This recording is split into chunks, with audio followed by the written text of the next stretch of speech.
and welcome back to the channel. I'm Matthew, the man with a hat who reads. And we are looking back at the month that was.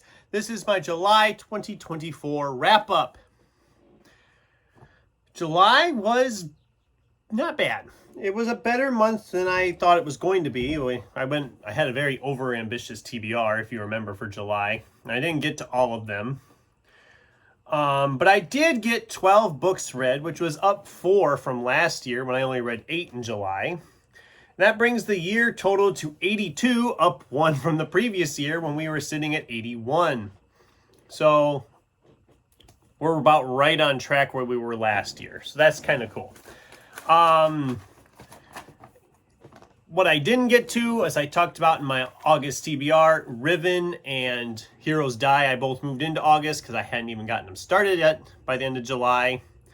And even though I finished it yesterday, it's still technically in August, but I did finish John Murphy's Red Noise. I didn't have it finished when August first began. I'll talk about this one next month. We're not going to go into that now.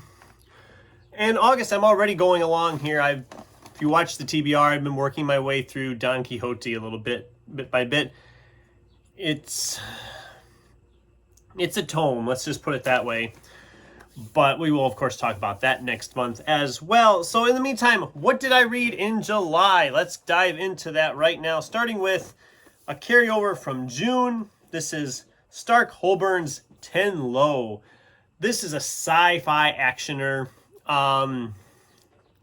When it started, which I kind of picked this up, this wasn't even in my June TBR. I just kind of picked it up because I was in the mood for it. And I was like, okay, I'm going to pick this one up. It's been sitting here a little while. Let's go at it. It started, I was invested immediately.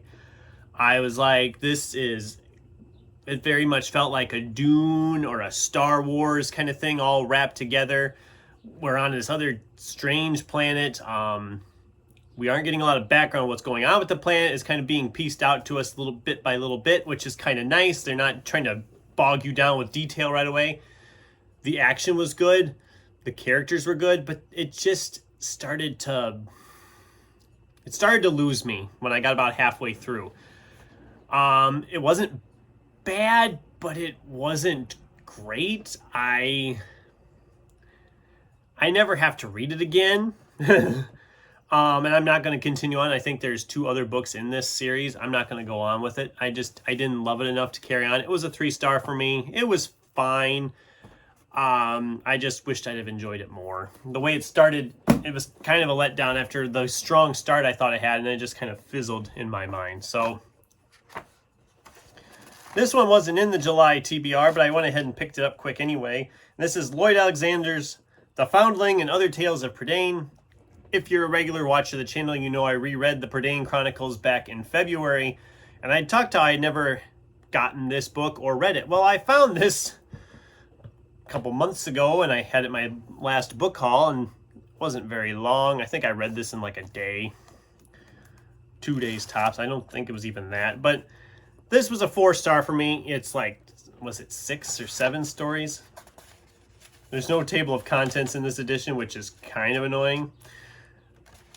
I think there was like 6 or 7 stories in here that kind of fill in some background on some of the characters from the series, of the world a little bit. Some of the stuff that's kind of mentioned is more fleshed out here. This was an enjoyable little collection. I did really enjoy reading this. Recommended if you read the series and liked the series. This was a fun little collection. And it doesn't take very long to read, which is always a positive too. All right, we're not going to talk much about this one because I did a review on it, and you can find my thoughts more in depth there. But this is Ray Bradbury's Dandelion Wine. I figured this would be an okay read for me. I absolutely adored this book so much. It just hit me at the right time. It's the ideal, perfect summer read because it just oozes summertime. I absolutely loved this. This was a 5-star for me. No contest. This is probably, yeah, I'm going to say it. It's my book of the month. It's my book of the month easily because nothing else I read this month had 5 stars. So yeah, get that early. Dandelion Wine was my book of the month. All right. Then we got Michael Davis's Street Gang, The Complete History of Sesame Street. This is a nonfiction book. I was really excited to pick this one up. I mean, it's a nice looking book anyway. The cover's great, nice size. The text isn't too big. There's nice pictures and stuff in there. And I grew up on Sesame Street, so, you know, I have memories of that. And if you grew up on Sesame Street and you were hoping for like a year-by-year breakdown of the series, about some of the plot lines or storylines that kind of worked in between stuff, or where some of the other stuff came from, you're going to be disappointed because this book ain't that. This book is very much about the creators, the producers, the writers, some of the actors. They don't go into a lot of... I wish they'd done more with some of the actors than they did. When it started, it was focusing a lot on like children's television at the time before Sesame Street was conceived, which, I'm sorry, I have no connection to Howdy Doody or Captain Kangaroo or what was the other one they mentioned? Some others. I'm like, I don't have a connection to this, and you keep focusing on that. I get that some of the producers and writers came from those shows when Sesame Street was getting going, but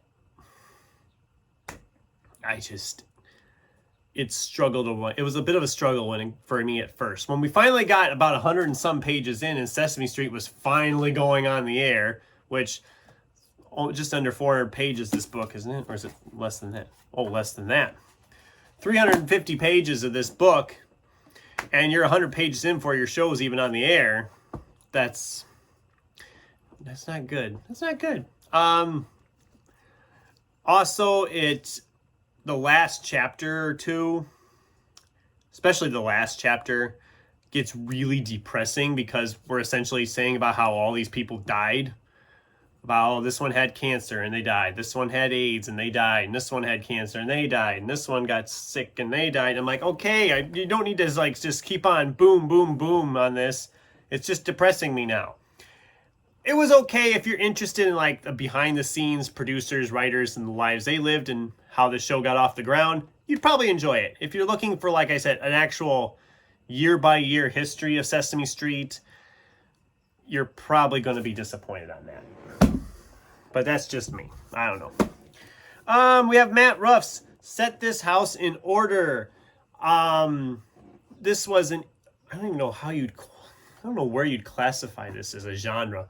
The guy's got like multiple personalities living inside of him, and he meets a girl who has multiple personalities living inside of her, but she doesn't realize she has multiple personalities. So he's trying to help her take control of her mind so she can kind of like not have these blackout periods.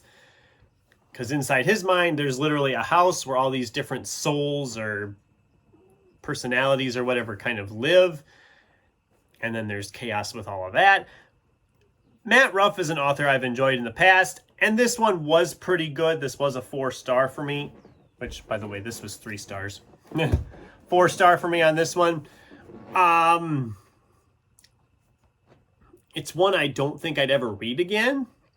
It does meander at times. There was times where I'm like, okay, it's good you want to share history of these two characters, but we don't need to have like 6 pages about their sexual tension. Just give us like a paragraph and we understand. You don't need to give us a play-by-play. So that was, it's longer than it needs to be. It didn't need to be that long. It's not a bad book, and I do recommend it. If I wouldn't have read Dandelion Wine, this might have been up there for Book of the Month because it was good. I just didn't love it as much as I'd hoped to. I did really like it. I just don't think I'd ever read it again, which is good because I need to thin books out of here anyway. So, Jules Verns, 20,000 Leagues Under the Sea. I mean, it's a classic. I don't really need to tell you what it's about. You know, I'm sure by now. I had never read this. I had read Jules Verne a few years ago, and I read Journey to the Center of the Earth, which I really loved. This one, I didn't love this one as much. Again, it felt like we were just meandering along. I was like, okay, when's something going to happen? That's just me. I know there's people that love this book, and I understand. I do. It didn't work for me. It it didn't click for me like I'd hoped it would.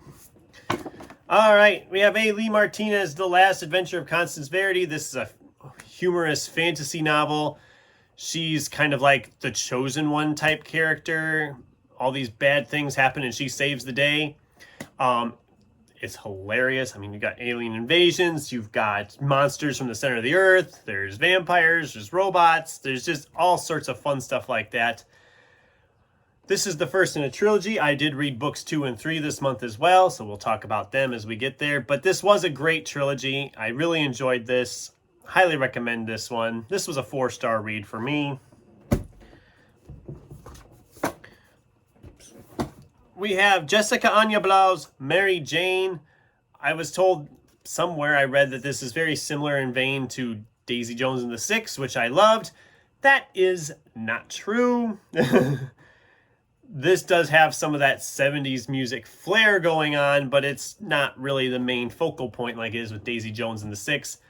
This is much more of a coming-of-age story about a 14-year-old, 15-year-old girl taking care of a young girl for another family, and that family's much different from her own. That's essentially what this book is about. It was 3 stars because it is well written and it does move fast, but I'm not the intended audience for this, and I kind of was thinking that as I went into it. So, you know, that's not really a surprise. We have Bruce Sterling's Heavy Weather. This was a sci-fi end of the world one with tornadoes destroying the country. Well, actually, I guess it's after global warming has run rampant and destroyed a good chunk of the country, and they're trying to track an F6. It's fine. I didn't love this one either. I had a hard time. Some of these I just was like really expecting to enjoy. This was one of them I was like really excited to pick up, and it just didn't go well for me. It didn't work. It seems like we were taking so long with certain things to happen. And this, I'm waiting for these storm chasing stuff to happen, and it doesn't happen for quite a while. And then there's this other plot point that comes into play like at the very end, and you're just sitting there and you're so confused because it just seems like it comes right out of nowhere. And yeah, I didn't love this. I'm kind of worried because that's been like a trend with me lately with sci-fi. Sci-fi is always one of my favorite genres, and the sci-fi I've read the last couple of months, they just haven't clicked for me, and I'm a little worried because I got Sci-Fi September coming up here in a month or so, and that's not very reassuring. That I'm sure by then hopefully I'll have some good sci-fi. But whatever. Maybe my tastes are changing, who knows. We have the second book in that Constance Verity trilogy. This is Constance Verity Saves the World.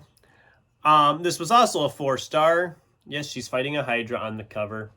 I really enjoyed this one too. These first 2 in the series, I think, were the better 2 of the series. Neither one really ends with a cliffhanger, so you can read just the 2 if you want to and enjoy it. Because book 3, Constance Verity Destroys the Universe, it's not bad. It's kind of like those, I'm trying to think of a good example.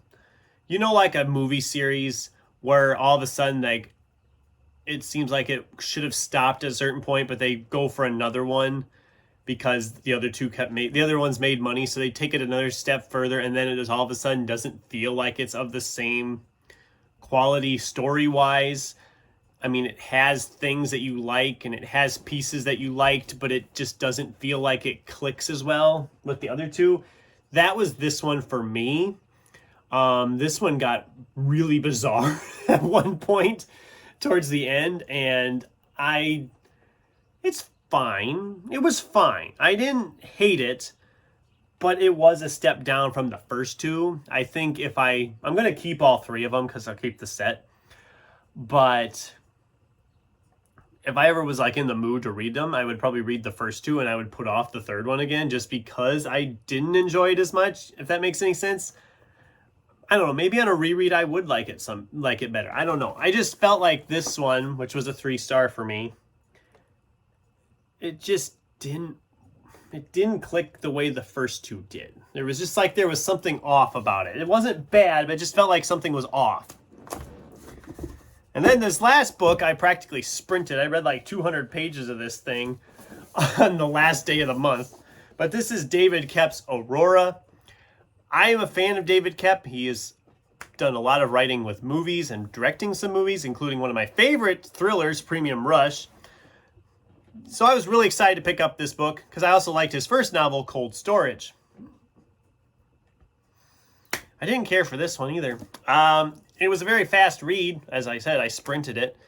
But it just... the premise that we had for this book needed a longer book. I mean, they're talking about a solar storm that knocks out all the electric grids around the world. And how will people survive this? Okay. And we're going to focus in on this family. Okay. But this is only 289 pages. We're 100 pages in before the solar flare hits. So that means you only have another 190 pages to show how the world will evolve.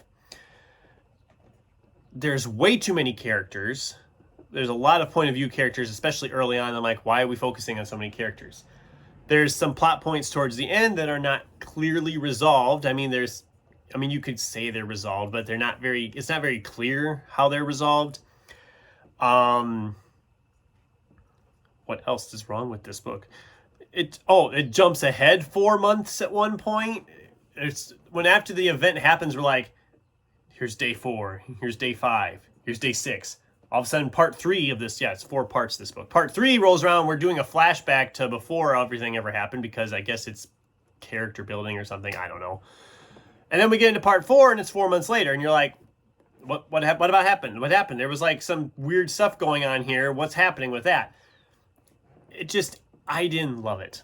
This was a 2-star for me. I wish I could say more for it.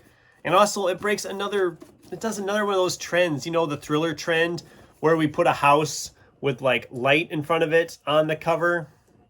Or in this case, maybe that's fire. I don't know. There wasn't really a house fire in this book. But it's like, why do we do this? Why do thriller novels do this? Especially when you have something about a solar flare. Why not just show us the sun with like a big blazing thing of fire coming off of it? That would make more sense on this cover.